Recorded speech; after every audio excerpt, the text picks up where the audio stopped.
अस्सलाम वालेकुम भाइयों। मैं सबसे पहले अपने कैंडिडेट जो अब्दुल्ला भट्टू साहब, डॉक्टर अबूजर सलीम साहब और शेख अब्दुर्रहमान साहब को मुबारकबाद पेश करता हूँ, जिन्होंने इंसानियत खिदमत वास्ते अपना सर निजाम और अपने एक कीमती वक्त से करके जमात और खिदमत के लिए अपने कैंडिडेट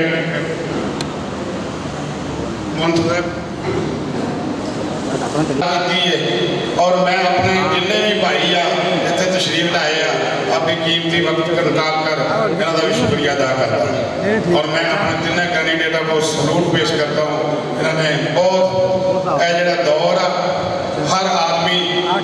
ये चाहता जी जमात जितती है या मसलन कामयाब आ या जिन्होंने वोट आ उधर खड़े होना, इन्होंने इंसानियत की खिदमत वास्ते ये कुर्बानी दी है। अल्लाह इन्होंने कबूल फरमाए। और मेरे जोड़े भाई साथी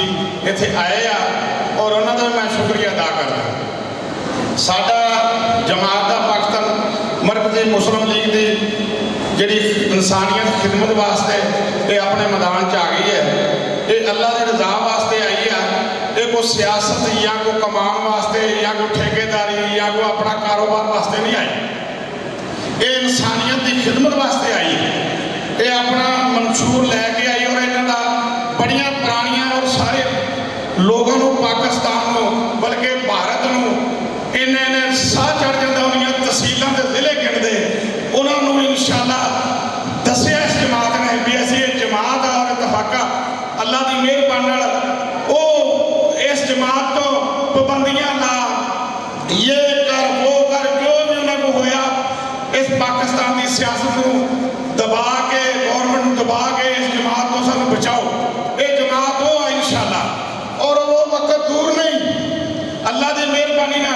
तुसी लोगों ने हिम्मत नहीं हारनी भी मसला सी यार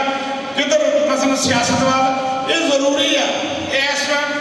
पाकिस्तान की बहुत जरूरत है। जो अपने पाकिस्तान के हालात आ और जो गरीब जो मस्कीन जो हकदार किसी को हक नहीं मिलता जोड़े बेचारे इन्ने परेशान ये जमात इंशाअल्लाह नाल लैके चलेगी कंधे नाल कंधा रख के और इंशाअल्लाह ये तुहाडे भरावां दे नाल ये अपने आप को कल्ला नहीं समझना भी यार साडी खरे जमात सियासत कोई भी जिन्ने भी पिछले सियासतदान कोई भी घरों लैके कोई इन्ने वोट या गल नहीं आस्ता आस्ता इंशाअल्लाह और ये जमात दे नाल अल्लाह ताला की जात पाक आ अल्लाह की रहमत आ इंशाअल्लाह ताला। मैं कहना भाइयों ने जो खिदमत इंसानियत वास्ते आए हैं इंशाअल्लाह ताला फतह तुहाडी होएगी अल्लाह के हुक्म नाल। मैं तुहानू भाई तौर पर मैं एक बिजनेसमैन बंदा मैं सिर्फ अल्लाह की खिदमत वास्ते अल्लाह की रज़ा वास्ते लोगों के हालात देख के लोग मजबूर आ जेडे लोग खाते पीते एक दूजे को काम दे के सियासतदान जेडे भी है जिन्हें भी सियासतदान आए इत्थे वो अपना बिजनेस करने वास्ते आए वो अपना कारोबार करने वास्ते आए इंशाअल्लाह वो दिन दूर नहीं। अल्लाह ताला की रहमत नाल इन्हां दे पुराने जिन्ने भी फ्लड आए जिन्नियां भी खिदमत इन्हां दे इंशाअल्लाह ताला बच्चे बच्चे को पता इस जमात का भी ये जमात अल्लाह के हुक्म दे नाल इंशाअल्लाह अज ताईं इन जमात ने ना पैसा ना सियासत ना कोई इन्हां दे विच कोई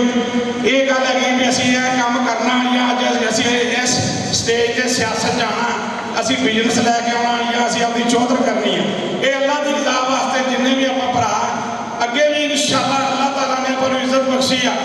हुण भी अल्लाह के हुक्म नाल इज्जत होएगी। और ये ना समझना भी कैंडिडेट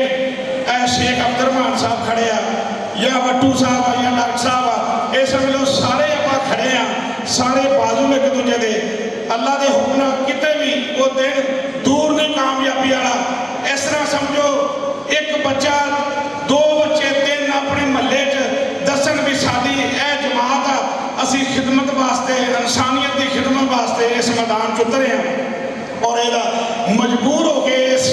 सिलसिले वास्ते आए हैं। और कोई सानू इस चाह नहीं सी कि असी यार इस आपकी सियासत चाहिए लेकिन असी इस पाकिस्तान का बुरा हाल बुरे हालात जो इस पाकिस्तान के आवाम को नहीं पता साडी गौरमेंट की करती गौरमेंट को कहना साढ़े में की होंगे वो अपने आप लगे हुए यार किसी ना किसी पासों सानू को आपका रोज़ भर कितों ना कितों आपका सानू मसल घुमन माल पानी लभे, लेकिन ये जमात अल्लाह की रजा वास्ते ये मुखलस जमात आ वो दिन इंशाअल्लाह इंशाअल्लाह इंशाअल्लाह दूर नहीं, अल्लाह की मेहरबानी नाल इस जमात के चर्चे होंगे और अल्लाह के हुक्म नाल ये जिन्ने भी साथी आ असी दिन भी रात भी उन्होंने नाल आके साढ़े काफ़ी प्रोग्राम सिस्टम है महल्ले वाइज गाँव में लोग इकट्ठे करिए, उस तो बाद आस्ता आस्ता लोगों को दसीए एक असी आपका इतने दफ्तर एक सिलसिला खोलना चाहते हैं, किसी को मजबूर आ किसी का कोई काम आ, इंशाअल्लाह असी रात भी हाजिर हाँ दिन भी हाजिर हाँ। अल्लाह हाफिज़।